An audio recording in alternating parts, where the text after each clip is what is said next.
안녕하세요. 벌써 11강입니다. 이제 얼마 안 남았습니다. 힘내시기 바랍니다. 11강에서는 청소년 상담의 이제 주요 기법, 주로 이제 어떤 방법론에 대해서 잠깐 살펴보도록 하겠습니다. 1교시 시작하도록 하겠습니다. 보통 청소년 상담의 주요 기법에서 우리가 한 네 가지 정도 기법을 보는데요. 이게 이제 어떤 이제 이 기법이 따로따로 독립적으로 사용하기도 하지만 대부분 혼용해서 사용을 하겠죠. 그래서 그것은 이제 어떤 기법에 너무 매이지 않고 대부분 이제 관계 중심 기법, 그리고 정보 중심 기법, 탐색 중심 기법, 통찰 중심 기법인데 이 주요 기법들이 보통 상담을 할 때는 대부분 좀 혼용해서 사용을 합니다. 그리고 다 필요하기도 하고요. 그러니까 그런 마인드를 가지고 한번 접근하면 좋겠습니다. 우리가 이제 먼저 관계 중심 기법이라고 한번 살펴보는데요. 이게 이제 우리가 관계라는 게 어차피 상담자와 내담자의 관계다. 이제 그렇기 때문에 결국은 인간관계인데 어떤 상담을 통해서 맺어지는 관계이지 않습니까? 그래서 어떤 관계 중심의 기법이 있다는 거죠. 우리가 어떤 그 사실에 대해서 어떤 것에 대해서 어떤 일을 할 때 주의를 기울여야 되겠죠. 당연히 집중을 해야 됩니다. 주의 집중을 해야 되겠죠. 그런 이제 관계를 어떤 형성하기 위해서는 상담자와 내담자의 관계이기 때문에 거기에 이제 주의를 기울여야 되는데 상담자는 여러분 전문가잖아요. 그렇기 때문에 이제 내담자의 문제를 가지고 있는 내담자이기 때문에 그래서 그 상담자가 내담자에 대해서 어떤 내담자의 내외적 태도 이런 것을 포함해서 어떤 그 사람이 가지고 있는 이제 또 문제가 어떤 건지를 자세하게 주의 집중을 통해서 원만한 관계를 형성하는 것이 도움이 되죠. 항상 이게 전체적으로 얘기하면 라포를 형성한다고 그러잖아요. 신뢰관계를 형성하는데 그게 하루아침에 될 일은 아니지만 주의 집중을 해서 내담자의 여러 태도나 여러 가지를 관찰하고 그 주의를 집중하는 게 중요하다. 당연한 얘기겠죠. 상담 초기 단계의 주의 기울이기는 내담자의 긍정적 관계를 형성하게 하는데 이제 도움이 되고요. 상담자를 이제 신뢰하게 만들죠. 상당히 본인한테 관심이 있구나 이렇게 해서 그래서 마음을 개방하게 하죠 내담자가. 그래서 문제를 탐색하는데 상당히 도움을 줘요. 그리고 상담자는 주의 기울기 방법을 통해서 각각의 상황에 맞게 효율적으로 어느 정도 수준에서 이 내담자의 상담을 진행해야 되느냐 이것을 이제 잘 적용할 수 있게 되는 것이죠. 당연히 이제 전문가인 상담자는 당연히 주의를 집중해서 내담자를 맞이하고 대해야 되겠죠. 당연한 얘기를 이렇게 써놓은 거죠. 보통 이제 주의 기울이기의 구체적 방법이 그러면 어떻게 하느냐? 여기서 내담자를 바로 바라봐야 되겠죠. 내담자와 시선을 내담자 쪽으로 이렇게 시선과 고개를 내담자 쪽으로 이렇게 기울이고 향하고 그 내담자에게 관심이 있다는 사실을 전달해 줘야 되겠죠. 이런 것은 어떤 태도로서 상담자가 가지고 있어야 될 기본적인 태도죠. 그리고 당연한 거지만 상당히 개방적인 자세를 취해 줘야 됩니다. 그래서 내담자가 마음이 편하게 해줘야 되겠죠. 개방적인 자세를 취하고 태도를 가지고 있으면 내담자가 자유롭게 마음을 열고 이야기를 할 수 있게 되죠. 근데 이제 이런 과정에서 이제 상담자의 자세가 뭐 팔짱을 끼거나 다리를 꼬고 앉는 경우, 이런 경우들은 좀 주의해야 된다는 거죠. 그래서 내담자의 입장에서는 그게 나한테 관심이 별로 없거나 내가 도움을 줄 그런 생각이 없나 보다. 그런 인상을 가지게 되겠죠. 꼭 그렇지는 않는데 대부분 그런 태도를 보면 조금 좀 제대로 된 주의를 나한테 기울이지 않은 거 아니냐 이렇게 생각할 수 있다는 거죠. 그것은 이제 뭐 당연한 얘기고요. 그리고 이제 주의 기울이기의 구체적 방법에서 이렇게 상담을 하다가 내담자 쪽으로 몸을 기울여 주는 것도 하나의 이제 관심을 표하는 태도입니다. 그래서 그 어떤 내담자가 이야기를 쭉 하는 과정에서 약간 내담자를 향해서 몸을 기울이면서 관심을 표현해 주는 거. 그래서 대화를 자연스럽게 촉진하는 것이 되죠. 그렇지만 너무 내담자 쪽으로 몸을 구부리면서 이렇게 친밀감을 약간 강요하는 것 같은 인상을 줄 수도 있다는 거죠. 그렇기 때문에 어느 정도 수위를 조절하면서 그 실질적으로 이야기를 자세히 듣다 보면 또 몸이 기울어지기도 하죠. 그런 자연스러움이 바람직하다. 그런 거고요. 편안하고 자연스러운 자세를 유지해 주는 것도 상당히 중요합니다. 그래서 어떤 너무 성급하게 조바심을 내거나 이제 주의를 흐트러뜨리는 어떤 표정을 짓는다는 거 이런 것들은 부적절하죠.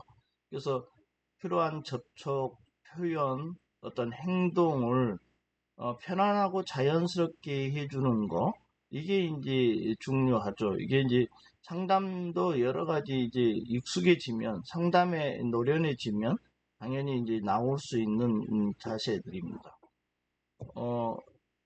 다섯 번째의 상담 주의력에서 좋은 것은 좋은 시선을 유지하는 거예요. 결국은 이제 우리가 어떤 대면을 하다 보면 어떤 눈길을 이렇게 마주치게 되는데 내담자와 좋은 시선을 접촉하고 유지하고 따뜻한 눈길을 주는 것 이런 것들은 아주 중요한 얘기들이죠. 그 내담자에 대한 관심을 표현하는 거고 어떤 그 얘기를 해서 듣고 싶다. 상담자가 듣고 싶다. 그리고 그 어떤 본인한테 상당히 이제 애정의 눈길, 따뜻한 눈길을 주는 것은 내담자의 마음을 상당히 이제 유연하게 해줄 수 있는 거죠. 그런데 이제 상담자가 계속 시선을 빈번히 피한다거나 그러면 당연히 어떤 큰 관심을 갖고 있지 않다거나 상담자가 불편해하는 태도를 보여줄 수도 있죠. 그렇기 때문에 이 주의 기울이기에서 여러 가지 이제 시선의 문제 그리고 어떤 자세의 문제, 상담자의 자세의 문제 이런 것들이 내담자 입장에서는 내담자는 항상 불안함을 가지고 있다. 불안한 마음을 가지고 있다. 이걸 전제를 해서 상담자가 항상 좀 세심하게 주의를 기울일 필요가 있다. 그리고 보통 이제 이러한 주의를 기울이는 태도는 당연한 거지만 가장 이제 그 관계 형성에서 우리가 그러잖아요. 어떤 경청의 문제는 상당히 중요하다. 어떤 그 경청은 내담자가 어떤 말을 하니까 듣는다. 말이 들리니까 듣는다. 이런 개념이 아니죠. 여기서는 상담자는 전문가적인 위치에 있습니다. 그러면 그 관심을 집중시켜서 적극적으로 집중해서 듣는 것을 의미하죠. 그래서 그 내담자가 말을 하니까 들려오니까 듣는다 이런 소극적인 것이 아니라는 거죠. 그래서 적극적 경청이라는 용어로 씁니다. 적극적 경청이라는 것은 이야기한 사람이 말하는 내용은 당연히 이제 취득을 해야 되겠지만 그 밑에 깔려 있는 심층적인 의미와 감정까지 감지해내야 되겠죠. 그래서 그것을 이제 감지해서 아 내담자 자신도 명확하게 알지 못하는 부분들을 이렇게 다시 표현해주는 일까지 하는 거예요. 경청은. 그러려면 그 심층적인 의미나 감정까지도 이렇게 깔려있어 잘 보이지 않지만 적극적 경청을 하면서 그런 내용들을 이렇게 자연스럽게 상담자가 추출해내는 거죠. 그래서 일상적인 대화의 경청하고는 다른 의미다. 그래서 타인의 말을 일상적으로는 그냥 대화를 하면서 이렇게 들어주는 것에 큰 의미가 있어서 뭐 진지하게 살피거나 내용을 세밀하게 인식하거나 이렇게 열심히 노력하지 않아도 그냥 들리는 내 얘기를 듣고 긍정해주고 공감해주는 정도는 일상적 대화에서의 경청이지만, 이 상담에서의 적극적 경청, 이것은 이제 들리니까 듣는다. 그리고 단순히 공감해준다. 이런 측면을 넘어서서 심층적 심리 상태와 이제 어떤 진솔한 감정을 찾아내는 거죠. 먼저 찾아내고 그것을 또 해석해내는 과정이다. 그 듣는 것의 의미, 감정, 이것들을 추상적이잖아요. 그리고 불명확하잖아요. 그것을 구체화하고 명확화하는 것이 해석입니다. 해석이란 개념이 그런 거이기 때문에 거기까지 경청의 기능이기도 하다. 예, 그런 것이고요. 우리가 이제 상담자가 언어 및 비언어적 경청이죠. 태도도 이렇게 얘기하면서 이렇게 손짓, 발짓, 이렇게 눈빛을 보내고 어떤 그런 것들을 이렇게 비언어적인 부분도 듣는 거죠. 그것도 듣는 개념입니다. 그래서 그렇게 어떤 언어적인 경청도 있지만 비언어적인 경청도 있다는 거죠. 그러니까 여러 가지 태도를 다 전반적으로 어, 말을 하는 걸 듣는면서 그 태도도 다 이렇게 흡수해야 된다는 거죠. 그래서 네 가지로 이렇게 나타내면, 첫째는 이 이야기에서 그 행동이나 정서를 세심하게 살펴볼 수 있죠. 그래서 미해결 문제가 무엇인가?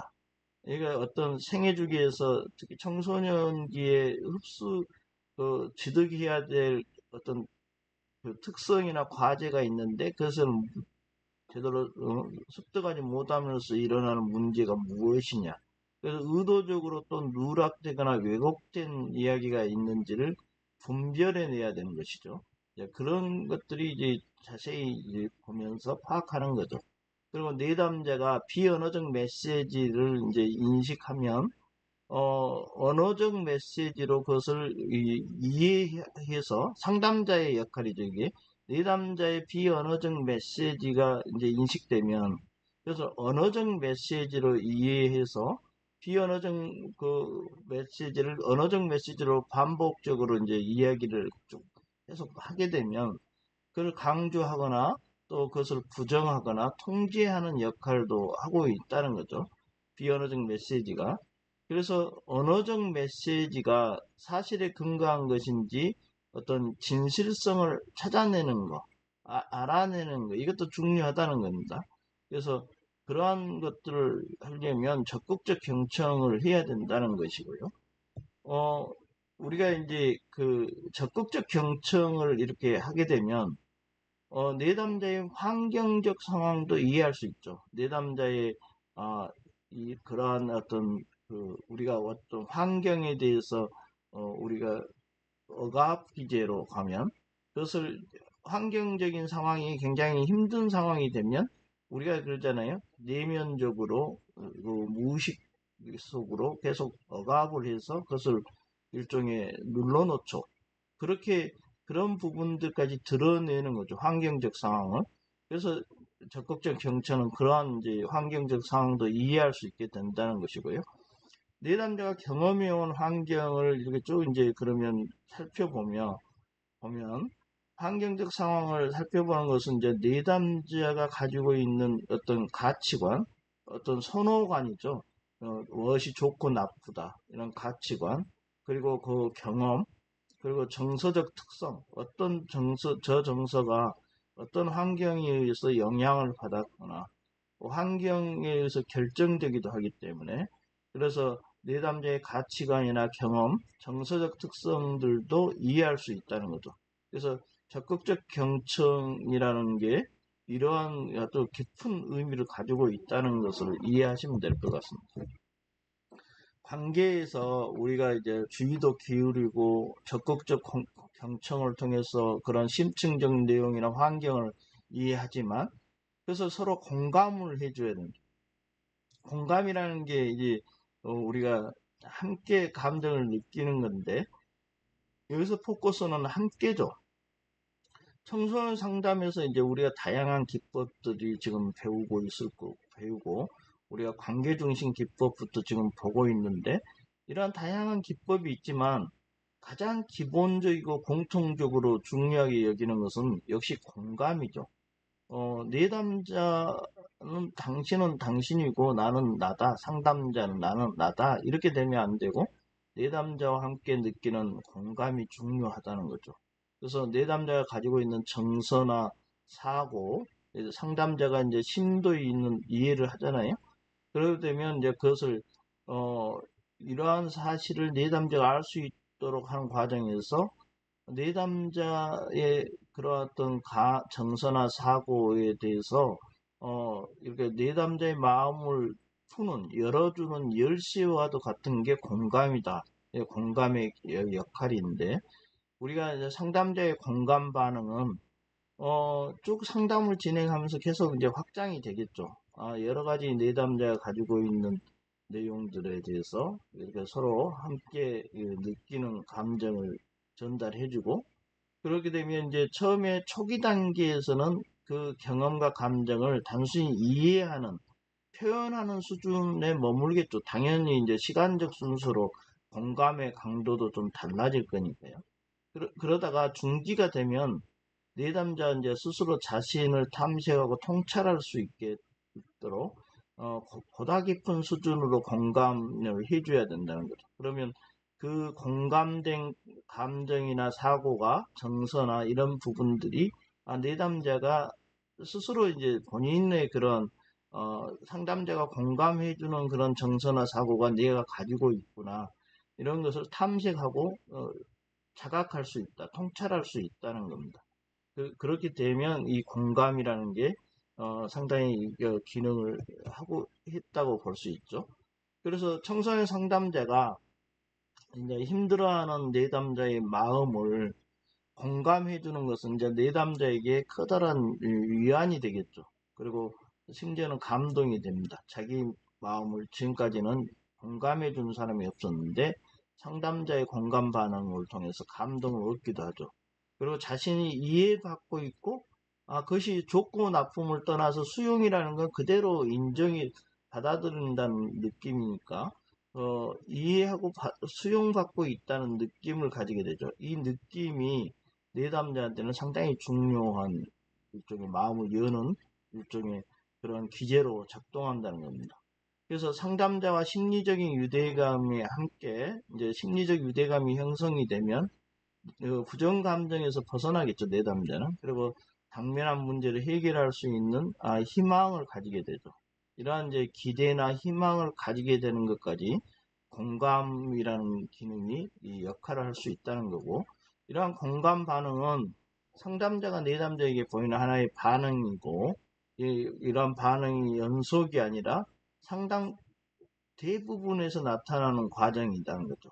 그래서 그래야지만 이제 이 어느 순간은 공감하고 어느 순간 공감하지 않은 게 아니고, 이렇게 우리가 지속성을 갖는 거, 계속 대부분에 나타난다는 것은 뭐냐면 똑같은 어떤 방식으로 계속 공감을 해주는 것은 이게 이제 반복이 되면서 안정감을 줍니다. 그래서 신뢰감은 결국은 안정적인 지속성이라고 볼 수 있죠. 그래서 내담자에게 안정감을 제공해 줄 수 있다.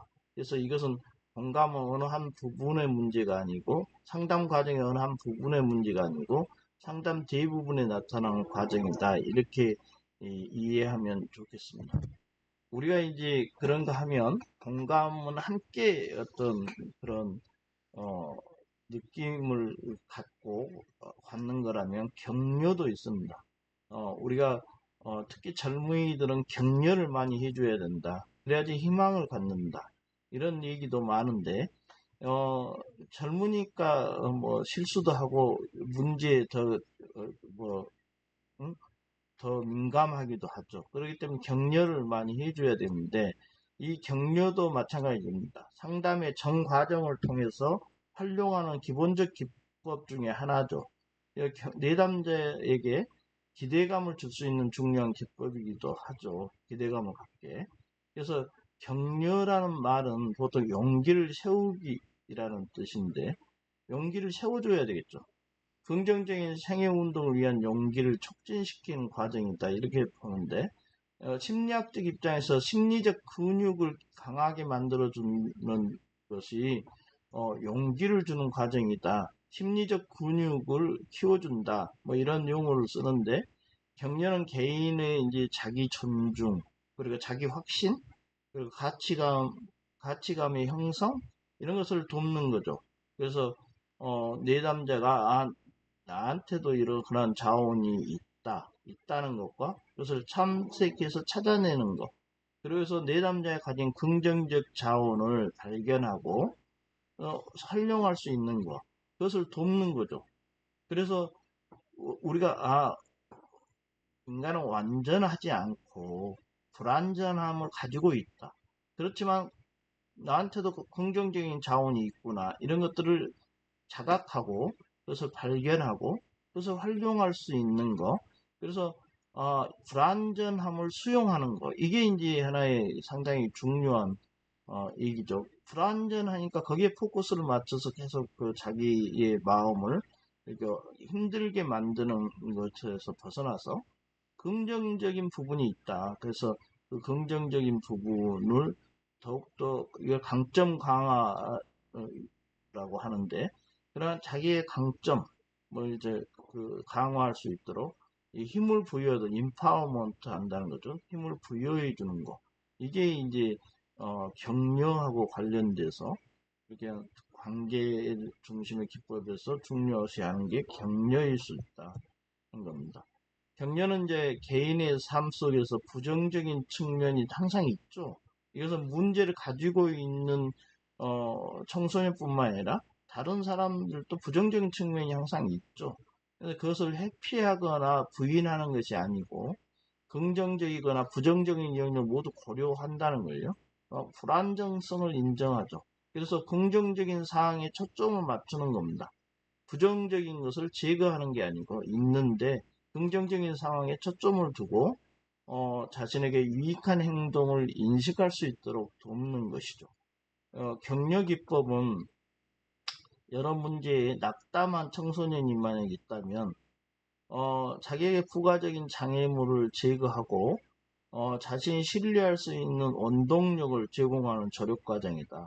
그래서 긍정적인 측면을 가지고 그 긍정적인 것을 더욱더 강화하도록 하는 것. 이게 중요하다. 더 이상의 이제 장애물에 매이지 않고 그것을 제거한다는 거죠. 거기에 계속 더 자기의 장애물을 덧붙이는 거 이런 것들을 하지 않고 그것을 중단시키고 신뢰할 수 있는 원동력을 힘을 제공해주는 그것이 이제 용기일 수 있겠죠.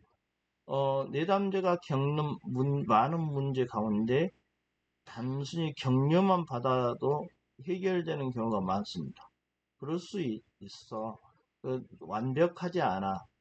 그러나 또 그 청소년이 가지고 있는 장점도 있어. 긍정적인 측면도 있다. 이런 부분들을 아는 것만으로도 청소년의 문제가 많은 부분 해결될 수 있다는 겁니다. 그래서 격려의 기능이고요. 아들러라는 학자는 여러분 개인 심리학을 주장했죠. 아들러. 그래서 여기 치료 단계에서 이제 격려를 상당히 핵심 기법으로 사용했습니다. 그래서 문제 해결을 위해서 동기와 부여라고 해서 격려는 아까 같이 용기를 부여해 주기 때문에 동기와 부여가 되고 개인이 추구하는 목적에 도달할 수 있는 과정으로서의 이제 심리적 치료약이다. 이렇게까지 얘기했죠. 그래서 근육을 키우는 거니까요. 그런 이제 아들러 개인 심리학에서 상당히 중요시했습니다. 우리가 다음에 관계 중심 우리가 기법을 배웠다면 이제 정보 중심 기법을 있습니다. 정보 중심 기법은 자기 개방이 이제 있는데요. 자기 개방의 목적은 상담자 스스로가 이제 통찰했던 경험이 있을 거 아닙니까? 그럼 그것을 나누는 겁니다. 내담자가 이제 새로운 관점으로 생각을 가지도록 기존의 관념을 바꿀 수 있도록 돕는 거죠. 그러려면 상담자가 자기 개방을 해야 되겠죠.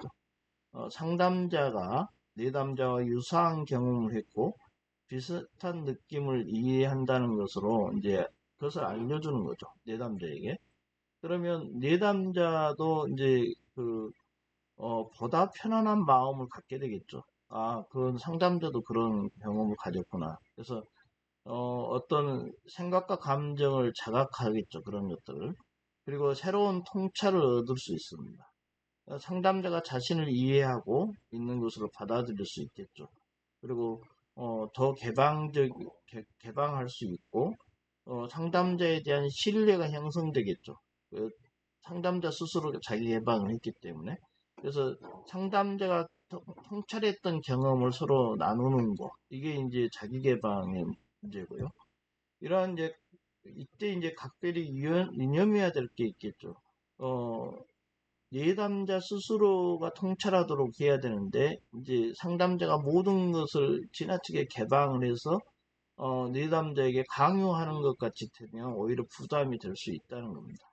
그래서 상담 초점 자체를 혼란스럽게 만들 수도 있고 내담자의 문제가 아닌 상담자의 문제에 무게를 두고 그렇게 되면 상담 과정에 오히려 방해가 될 수 있겠죠. 자기 개방을 너무 지나치게 해서 상담자 자기의 얘기만 계속 하게 되면 그렇게 된다는 것은 당연할 것 같고요. 자기 개방을 유용하게 만드는 세 가지 원칙이 있습니다. 그래서 자기 개방 반응의 내용에는 포커스 초점이 있어야 되고요. 상담자의 경험 중에서 내담자가 문제를 이해하는데, 자신의 문제를 이해하는데 도움이 되는 것을 선별해서 공유하는 것이 바람직하겠죠. 그래서 초점을 맞춰서 거기에 맞는, 이렇게 내담자가 자신의 문제를 이해하는데 도움이 되는 것을 선별해서 자기 개방을 하고 내담자에게 부담이 되지 않는 범위, 이게 어느 정도 그 수위를 조율해야 되겠죠. 그래서 그렇게 범위를 지키는 것이 중요하고요. 우리가 자기 개방에 유용하게 만든 세 가지 원칙인데 지나치게 빈번하게 사용하게 되면 효과가 떨어지겠죠. 그래서 불필요한 자기 개방은 내담자 스스로 통찰하는 데 방해를 주죠. 매번 자기 경험을 가지고 내담자한테 얘기해서 자기 개방을 하게 되면 그게 이제 효과가 더 떨어진다는 겁니다. 그래서 상담자를 위한 상담이 되겠죠. 상담자에게 초점이 변동될 수 있죠. 이런 것은 바람직하지 않다는 겁니다. 두 번째는 정보 중심의 기법에서 정보 제공이죠. 내담자에게 이제 필요한 기초 자료, 그리고 내담자의 물음에 대한 답변, 그리고 이와 관련된 이제 의견 등에 대해서 특정 정보를 내담자에게 주는 겁니다. 그래서 초기에 내담자를 상담 과정에 준비할 수 있도록 하는 데는 이제 기초 자료를 제공해 주면 도움이 되겠죠. 그래서 이런 자료 제공을 통해서 내담자가 나는 어떤 역할을 하고 상담을 통해서 어떤 기대를 희망을 가질 수 있고 또 상담을 통해서 네가 어떤 대가를 지불하고 또 이익이 어떤 것이냐에 대해서 이제 이해할 수 있는 거죠. 그 정도 수준의 이제 정보를 제공해 주라는 겁니다. 그래서 내담자가 물론 상담자가 도와주지만 스스로 이제 상담의 목표를 세우고요. 목표를 스스로 세워야 한다. 상담자가 목표를 만들어서 이렇게 제공하는 형국보다도 같이 스스로 상담 목표를 세우고 그리고 주체적으로 내담자가 주체적으로 상담에 임하도록 내담자를 이끌어주는 거죠. 그럼 내담자도 어느 정도는 알아야 된다는 거죠. 본인의 문제에 대한 여러 가지 처방의 문제, 거기에서 무엇을 제가 본인이 해야 되는 거에 대한 정보를 제공해 주라는 겁니다. 내담자에게 하는 정보 제공의 목적은 결국은 모든 상담의 목적이죠. 변화를 이끌어내는 거죠. 지금 상태보다 보다 더 나은 변화. 그래서 그 변화를 이끌어내는 것이 이제 목적인데, 상담자가 내담자에게 필요한 자료와 이제 어떤 사실을 알려주어야 하고, 내담자가 잘 받아들이고 활용할 수 있도록 정보를 잘 정리하여 전달하는 것.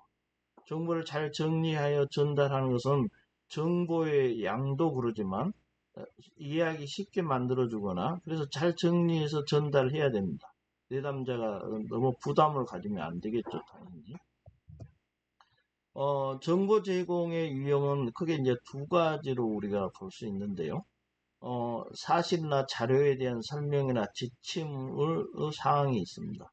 어떤 것을 설명하거나 지침은 변화가 필요한 내담자의 행동과 관련된 정보이죠. 그래서 변화가 이제 목적이기 때문에 그리고 이제 상담자는 전문가적인 관점에서 그러한 것들을 제공해 줘야 되겠죠. 관련된 정보를. 그렇기 때문에 심리검사에 관한 정보, 객관적 정보, 당연히 행동 변화를 위한 심리학적 이론, 구체적 실행 방법이나 지침 등 이런 부분들에 대해서 정보를 제공해 줍니다. 이게 이제 너무 많이 너무 어려운 것을 정보를 제공하면 안 되겠죠. 당연히 그것은 전제되어 있고요. 그래서 내담자에게 주는 피드백도 있습니다. 피드백의 대상은 내담자의 상태나 행동과 같은 객관적 내용부터 내담자가 그러한 행동이나 상담 과정에 오는 상호작용의 주관적 영역까지 모두 포함해서 피드백을 해줘야 되겠죠. 다시 이렇게 설명을 해주고 그런 부분들도 하나의 정보 제공에 해당됩니다. 정보 제공은 이제 내담자의 행동 변화를 촉진하는 게 이제 효과적 기법이기나 하죠. 신중하게 사용해야 된다고 얘기했죠. 정보가 오히려 내담자에게 혼란을 줄 수도 있죠. 왜냐하면 상담자는 전문가인데 내담자는 그렇지 않다는 거죠. 그렇기 때문에 내담자에게 너무 과한 그리고 적절하지 않는 정보들은 혼란을 오히려 줄 수 있죠. 정보 자체가 틀릴 수 있어요. 그리고 또 내담자한테 그걸 전달하는 과정에서 그대로 전달되지 않고 왜곡될 수도 있어요. 내담자가 받아들이는 것도 또 다를 수 있습니다. 그렇기 때문에 상담자는 정확한 정보를 확인해서 제공하고 또 그것이 제대로 전달되었는지도 세밀히 살펴야 되겠죠. 그래서 이런 경우에는 어떤 충고보다는 상당히 지지하는 분위기에서 정보를 제공하고 그 정보를 이렇게 정보가 있으니 그것을 이제 이렇게 하는 게 좋아 이렇게 충고하는 것보다 이러이러한 방식이 있으니 그것을 이해하고 같이 이렇게 상담을 이끌어 가보자 지지하는 분위기 그리고 그렇게 할 수 있다. 너무 거기에 매이지 마라 이런 이제 그 정보 제공하면서 그것을 활용하는데 너무 지나치게 충고 위주로 가면 안 되겠죠. 그것을 무슨 숙제를 하듯이 그렇게 하면 안 된다는 거죠. 내담자에게 보다 쉽게 받아들일 수 있도록 그러려면 어떤 지지하는 분위기에서 정보를 제공해야 된다. 이런 이제 어떤 그런 방식을 얘기하는 겁니다. 우리가 11강 1교시에는 이제 기법 중에서 정보 중심 기법을 살펴보았습니다. 이어서 2교시를 하도록 하고요. 오늘 1교시 수업은 수고하셨습니다.